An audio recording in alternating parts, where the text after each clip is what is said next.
Good morning, I'm Tamara Shoemaker. Yesterday, I included a Princess Bride quote in my blog post, and I decided to follow the trend today.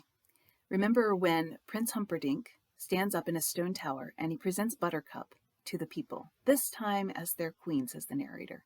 And Buttercup slowly walks out into the square to stand in front of the people of whom she is now the ruler. And then the grandson, the sick boy in the bed, stops the narrator, or he stops the story. He says, hold it, Grandpa, you read that wrong. Apparently the story isn't supposed to have Buttercup marry Prince Humperdinck. Buttercup is supposed to marry Wesley, her true love. And the fact that Grandpa's just sitting there and against all odds spouting out this story where Buttercup winds up in a loveless marriage with a ridiculous prince, well, it wouldn't be fair, Fred summarizes. Fred Savage is the boy who plays the grandson. And Grandpa looks at him and says, well, who says life is fair? Where is that written? Life isn't always fair. And Fred explodes. He says, I'm telling you, you're messing up the story. Now get it right. So I'm coming to Esther chapter 2 today from that point, from that place. Life isn't fair. Full disclosure, there are a few verses in this chapter that make me just really irrepressibly sad, because Esther, like a beautiful butterfly trapped in a collector's net, is taken for viewing pleasure only, never to be free again.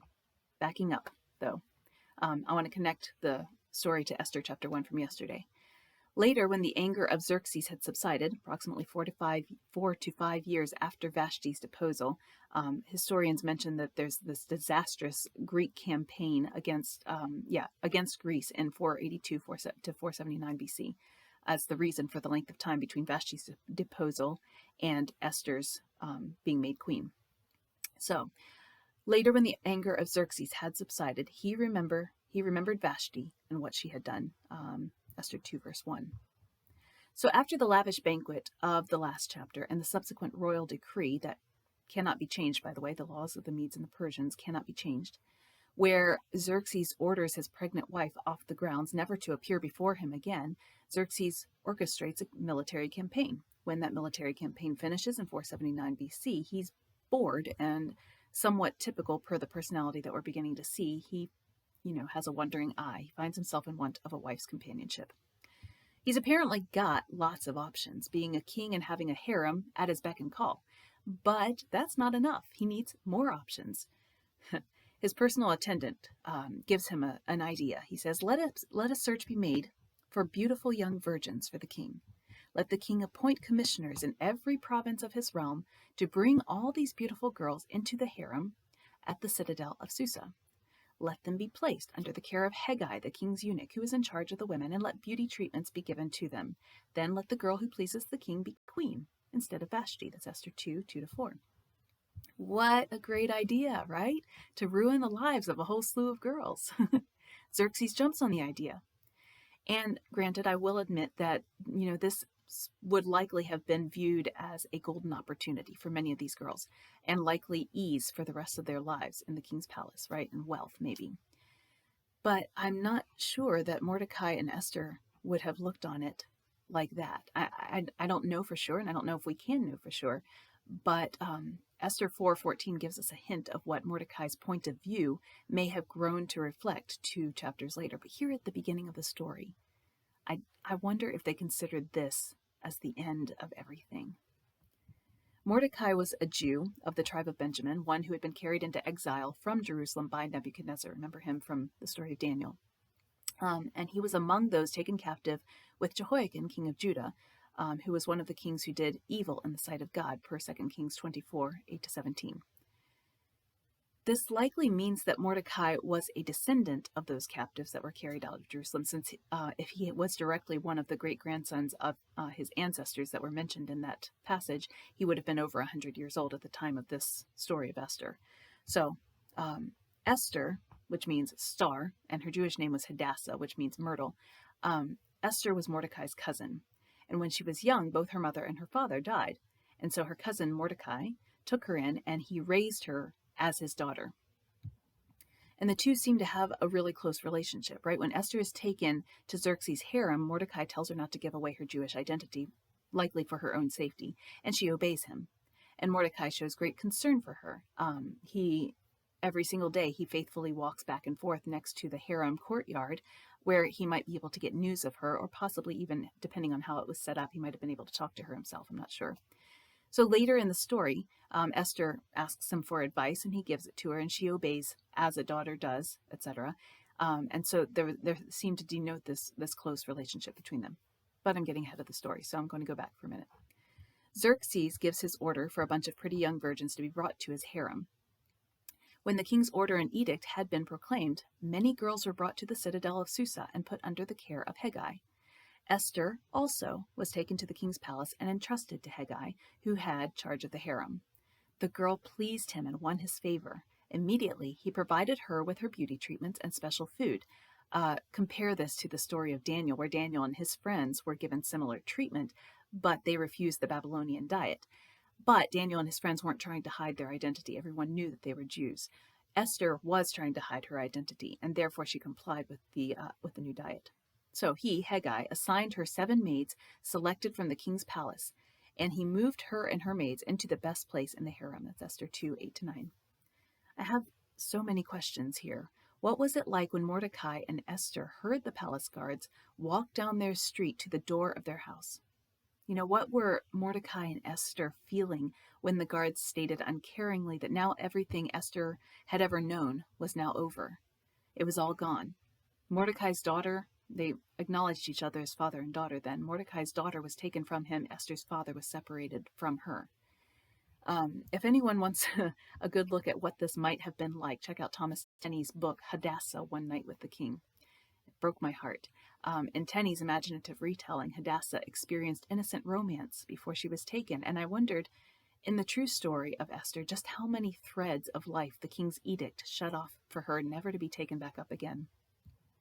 And this is where, the grandson's words from The Princess Bride ring through my head. I'm telling you, you're messing up the story. Now get it right. But Esther is taken to Xerxes' harem, where the virgins are given their quarters. She undergoes her beauty treatments for an entire 12 months, and then she's led into the king's chambers to spend a night with him. The next morning, she's led to another part of the harem, the part where the king's concubines live. But there's something about Esther that is attractive. One assumes that all the girls in the harem were attractive, right? They weren't taken unless they were considered beautiful. There's so much offensive to us in that, isn't there? But Esther is a star, apparently. She stands out from the crowd.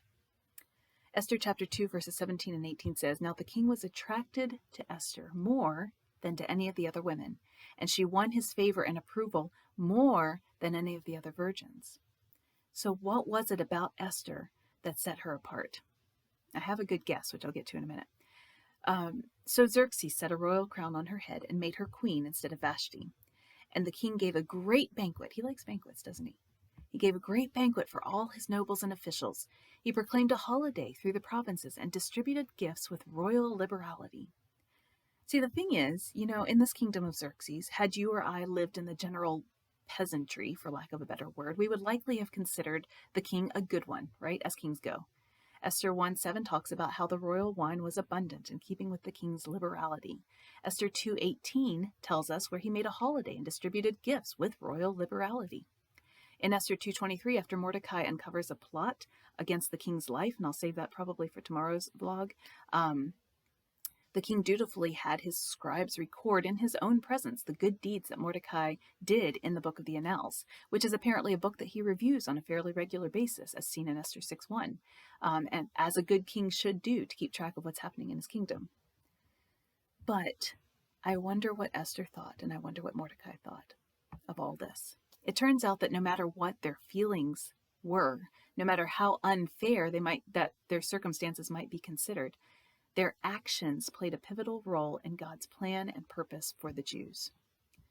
So here's the deal. The Jews were scattered. They were exiled. They were far, far, far from home. They were a long way and a lot of years after their bountiful promised land settling under the leadership of Joshua, right? Generations had passed since those golden days, and the Jews were stripped of any sort of national identity. They were beaten. They were done. The only inheritance they held on to was their observation of the law of Moses, right? But you can get a sense of their mournful weeping in the book of Lamentations and other places. Psalm 137, 1-6 says, "By the rivers of Babylon we sat and wept when we remembered Zion.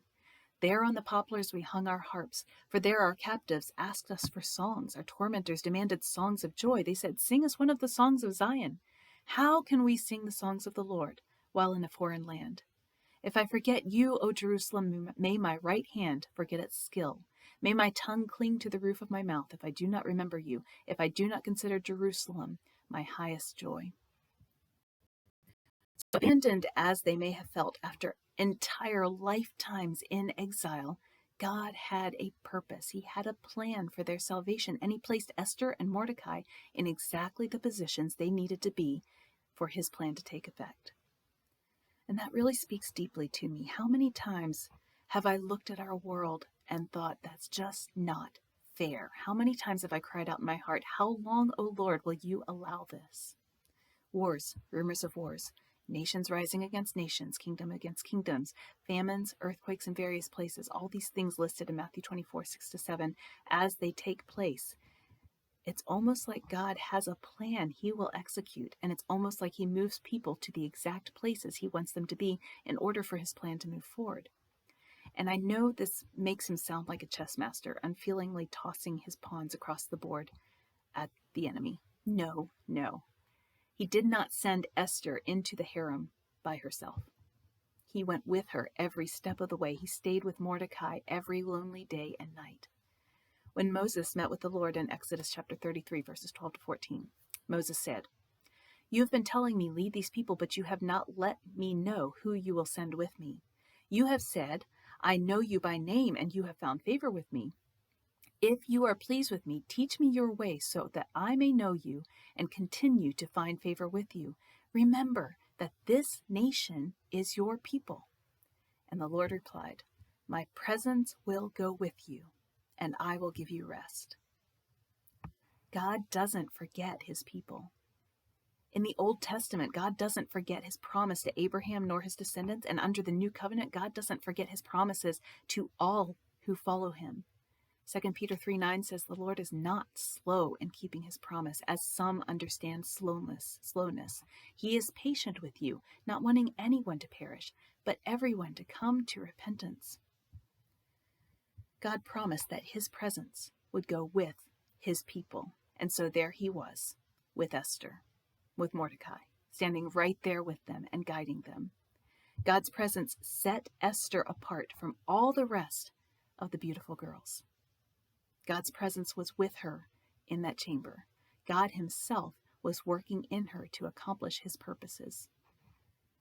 You remember Moses had to cover his face after he spent time with God in the tent of meeting because God's presence was so brilliant and visible, and he blinded the people who looked at him, so he had to put a veil over his face. I think Xerxes, whether he knew it or not, saw the beauty of God in Esther, and that's what attracted him to her more than to any of the other virgins. This is not a cold game of chess with hard wooden pieces and faceless pawns, right?